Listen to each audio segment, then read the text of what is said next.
আসসালামু আলাইকুম প্রিয় দর্শক, অন্ধমঞ্চের আলোকচারিতায় আপনাদের সকলকে তার মানে সেনাবাহিনী কি সরকারের সাথে এখন এমন একটা আপোষ রফায় যেতে চাইছে যে তারা সেনাবাহিনীর ভেতর থাকবেন, সেনাবাহিনীর নজরদারিতে থাকবেন, হেফাজতে থাকবেন, আর বিচারের মতো বিচার চলবে, তারপর বিচারে যারা দোষী সাব্যস্ত হলে তারপর তাদেরকে সিভিলিয়ান প্রশাসনের কাছে হস্তান্তর করা হবে এবং তারা শাস্তি পাওয়া শুরু করবেন, এমন একটা ব্যবস্থাপনায় যেতে চাইছে। তো সেটা কি আসলে বাংলাদেশের বেসামরিক আদালতের বিচারক, কৌশলী, তারা কি সেনানিবাসের ভেতরে গিয়েই আলাদা করে এই বিচার চালালে সেই বিচার কি আসলে ন্যায়সঙ্গত বিচার হবে? সেই বিচার কি নিরপেক্ষ থাকতে পারবে, নাকি সেই বিচারের উপর বাংলাদেশের সেনাবাহিনী একটা চাপ সৃষ্টি করবে?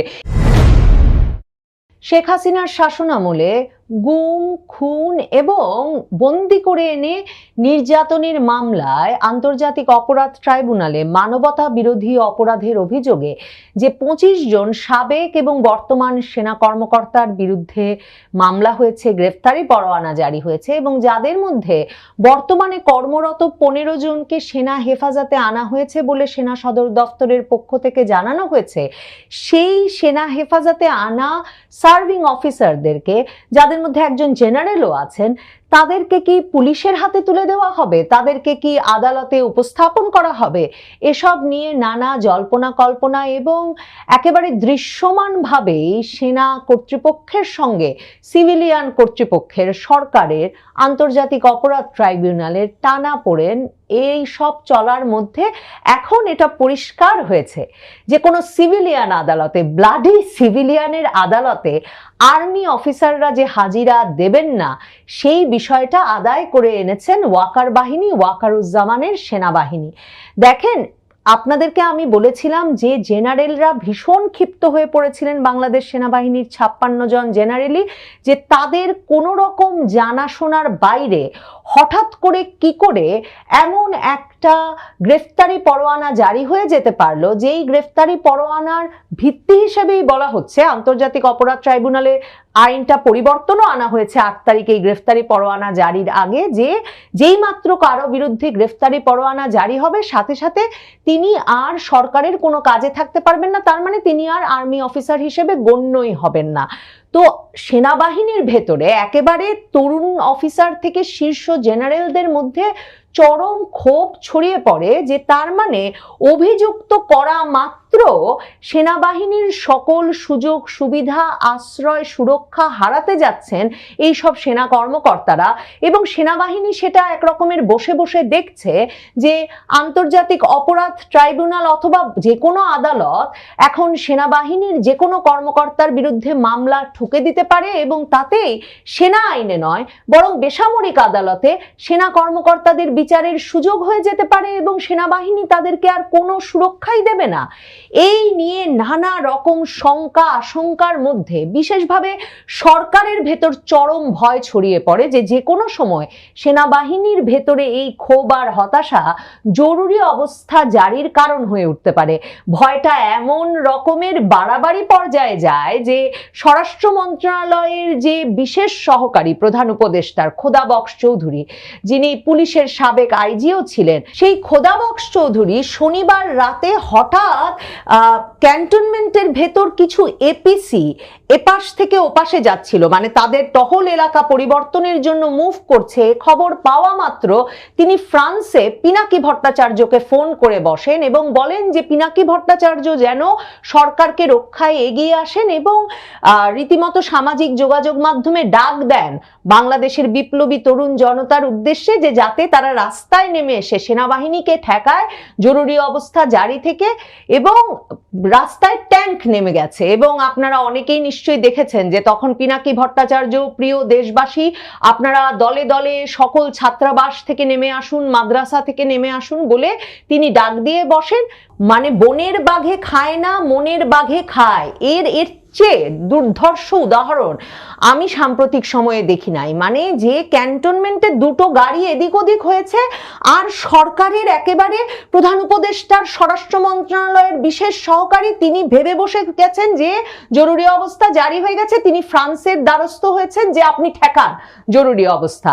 তো এই রকম একটা ভয়াল পরিবেশে যখন আসলে একটা ভয় আতঙ্কে সরকার কাঁপছে, যে আর্মি অফিসারদের বিরুদ্ধে মামলা হয়েছে, আর্মির জেনারেলরা খেপেছে, এখন আর্মি প্রতিশোধ নিয়ে ছাড়বে, এই ইউনূস সরকারের পতন ঘটিয়ে ছাড়বে, জরুরি অবস্থা জারি করে ছাড়বে, এই আতঙ্কে এখন সরকার রাষ্ট্রপতির আদেশে স্বরাষ্ট্র মন্ত্রণালয় থেকে একটা প্রজ্ঞাপন জারি করে বলেছে যে সেনানিবাসের ভেতরে একটা অস্থায়ী কারাগার হবে। এখন এই অস্থায়ী কারাগারে কাকে রাখা হবে সে বিষয়ে পরিষ্কার করে সরকার এখনো কিছু না জানালেও এটা বোঝাই যাচ্ছে যে ব্লাডি সিভিলিয়ানদের আদালতে আসবেন না আর্মি অফিসারেরা, সেটা দফা রফা হয়ে গেছে।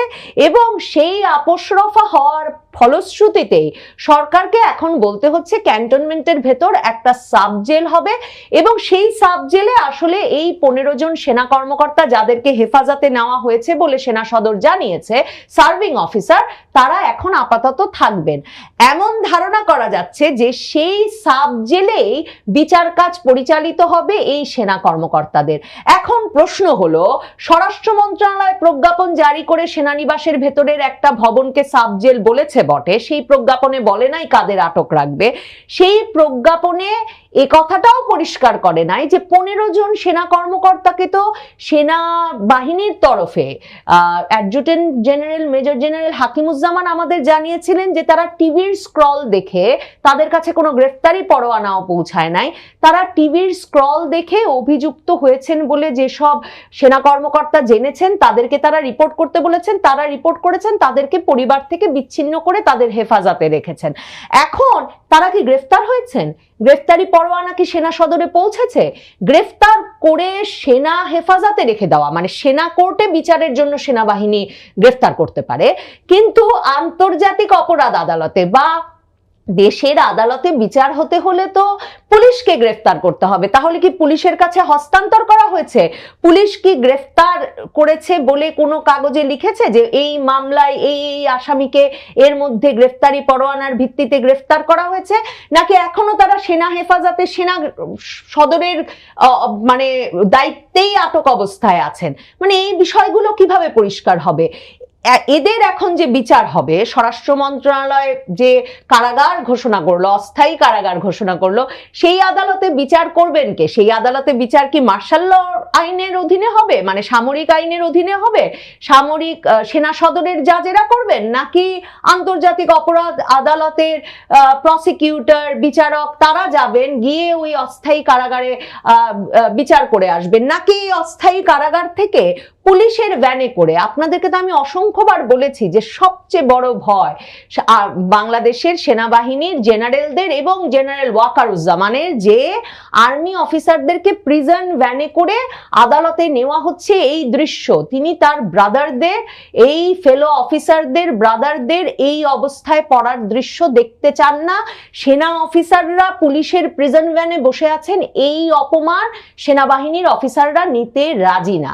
তো তারা এখন এই সাব জেল থেকে আন্তর্জাতিক অপরাধ ট্রাইব্যুনালের আদালত পর্যন্ত কি করে যাবেন?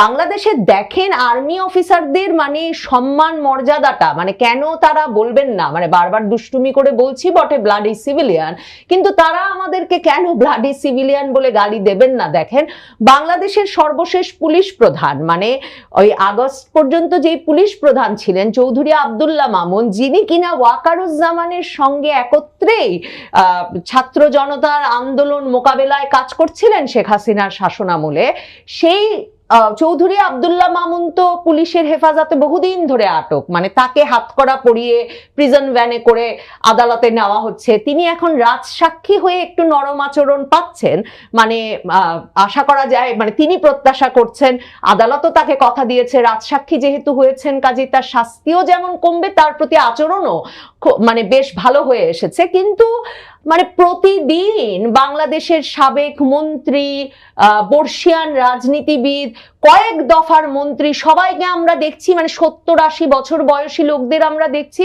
পেছনে হাতকড়া বেঁধে পুলিশ নিয়ে যাচ্ছে আদালতে, নিয়ে আসছে আদালত থেকে।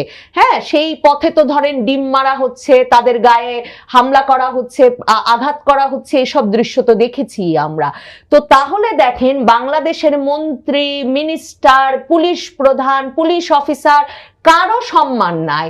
সম্মান আছে একমাত্র আর্মি অফিসারদের, যে কারণে আর্মি অফিসারদের কিছুতেই সিভিলিয়ান আদালতে নেওয়া যাবে না। এখন তাজুল ইসলাম কি সেটা মেনে নেবেন?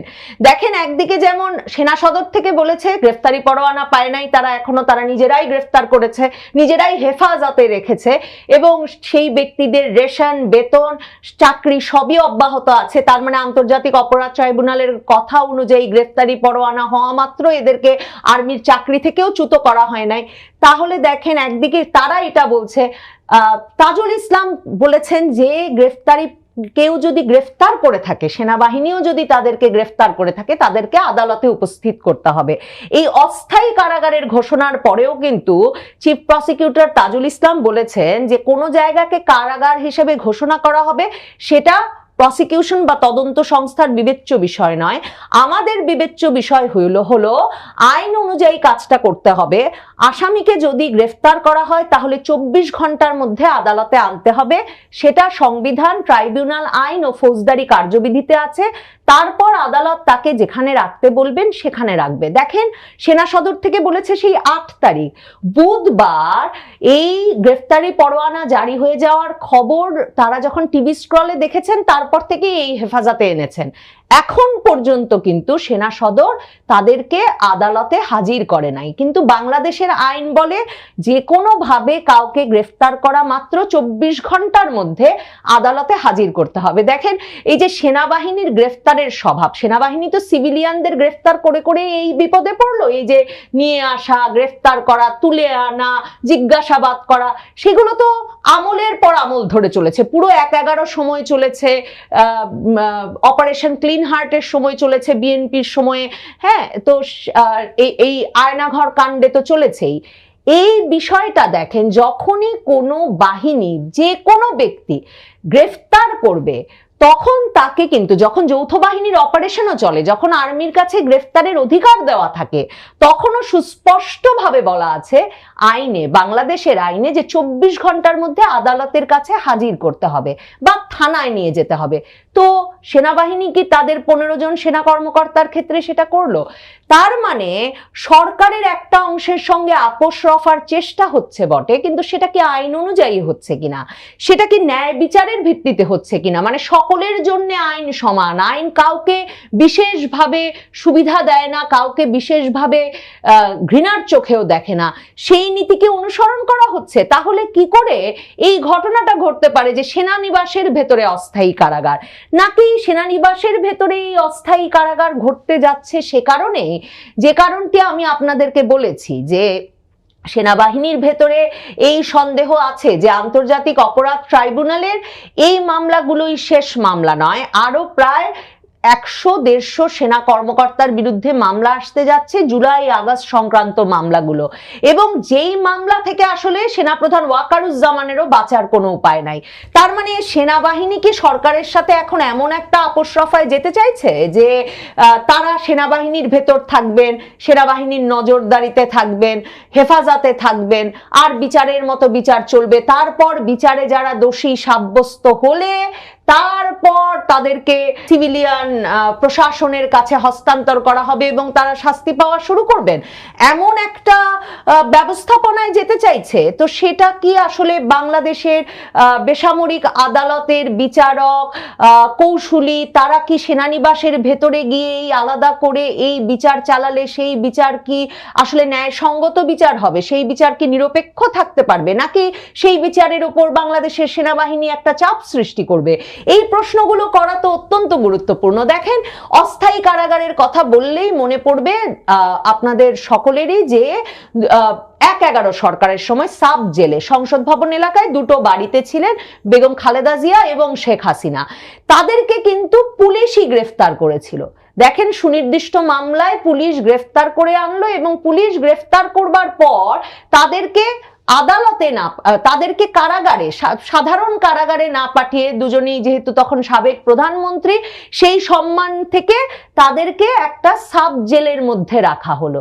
কিন্তু সেই ঘটনা আর গুম খুন হত্যার সঙ্গে জড়িত বলে যাদের বিরুদ্ধে আন্তর্জাতিক অপরাধ ট্রাইব্যুনাল মানবতা বিরোধী অপরাধের অভিযোগ নিয়ে ফেলেছে, গ্রেফতারি পরোয়ানা জারি করে ফেলেছে, সেই আর্মি অফিসারদের ক্ষেত্রে একই রকম কি হয় ব্যাপারটা? এবং সাব জেল শেখ হাসিনা খালেদা জিয়ারও যে ছিল, সেটাও তো শেখ হাসিনা খালেদা জিয়া কোনো ক্যান্টনমেন্টের ভেতর না, মানে কোনো সুরক্ষিত, কোনো বিশেষ বাহিনীর সুরক্ষিত এলাকার ভেতরে না। তো সেই জায়গায় পুলিশ প্রশাসন দ্বারা তারা গ্রেফতার হলেন, পুলিশ প্রশাসনের পরিচালিত কারাগার সাব জেলে তারা থাকলেন।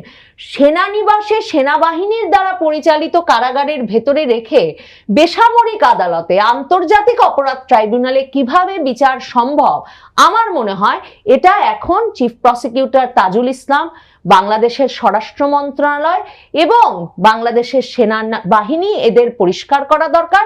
আপাতত আপনি আমি ব্লাডি সিভিলিয়ান এইটুকু বুঝি যে কোনোভাবে বাংলাদেশ সেনাবাহিনী তাদের অফিসারদেরকে সিভিলিয়ান আদালতে প্রিজন ভ্যানে করে পুলিশের হাতে দিয়ে পৌঁছে দিতে রাজি না। তারা তাদের সেনা অফিসারদেরকে আদালতে বিচারের মুখোমুখি করতে, তাদের হেফাজতের বাইরে নিতে রাজি না। তারা তাদের আর্মি অফিসারদেরকে তাদের আইনে সেনাবাহিনীর হেফাজতে সেনানিবাসের ভেতরেই বিচার করতে চায়।